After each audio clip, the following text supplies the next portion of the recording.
Art of War by Sun Tzu. Employing Spies. Sun Tzu said, "What enables the wise sovereign and the good general to strike and conquer, and achieve things beyond the reach of ordinary men, is foreknowledge." Now, this foreknowledge cannot be elicited from spirits. It cannot be obtained inductively from experience, nor by any deductive calculation. Knowledge of the enemy's dispositions can only be obtained from other men. Hence, the use of spies, of whom there are 5 classes. 1. Local spies. 2. Inward spies. 3. Converted spies. 4. Doomed spies. 5. Surviving spies. When these 5 kinds of spies are all at work, none can discover the secret system. This is called divine manipulation of the threads. It is the sovereign's most precious faculty. Having local spies means employing the services of the inhabitants of a district. Having inward spies means making use of officials of the enemy.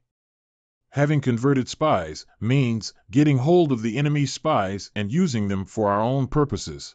Having doomed spies means doing certain things openly for purposes of deception and allowing our spies to know of them and report them to the enemy. Surviving spies, finally, are those who bring back news from the enemy's camp. Hence it is that with none in the whole army are more intimate relations to be maintained than with spies. None should be more liberally rewarded. In no other business should greater secrecy be preserved. Spies cannot be usefully employed without a certain intuitive sagacity. They cannot be properly managed without benevolence and straightforwardness. Without subtle ingenuity of mind, one cannot make certain of the truth of their reports. Be subtle. Be subtle. And use your spies for every kind of business. If a secret piece of news is divulged by a spy before the time is ripe, he must be put to death, together with the man to whom the secret was told. Whether the object be to crush an army, to storm a city, or to assassinate an individual, it is always necessary to begin by finding out the names of the attendants, the aides-de-camp, and doorkeepers and sentries of the general in command. Our spies must be commissioned to ascertain these. Enemy spies who have come to spy on us must be sought out, tempted with bribes, led away and comfortably housed.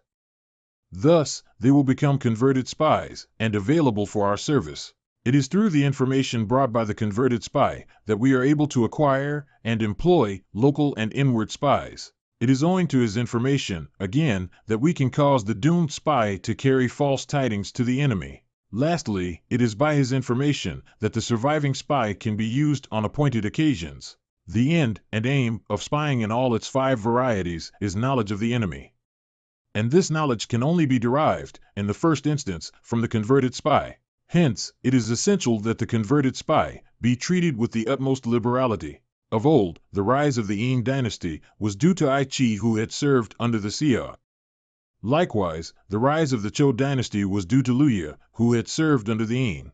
Hence, it is only the enlightened ruler and the wise general who will use the highest intelligence of the army for purposes of spying, and thereby they achieve great results. Spies are a most important element in war because on them depends an army's ability to move.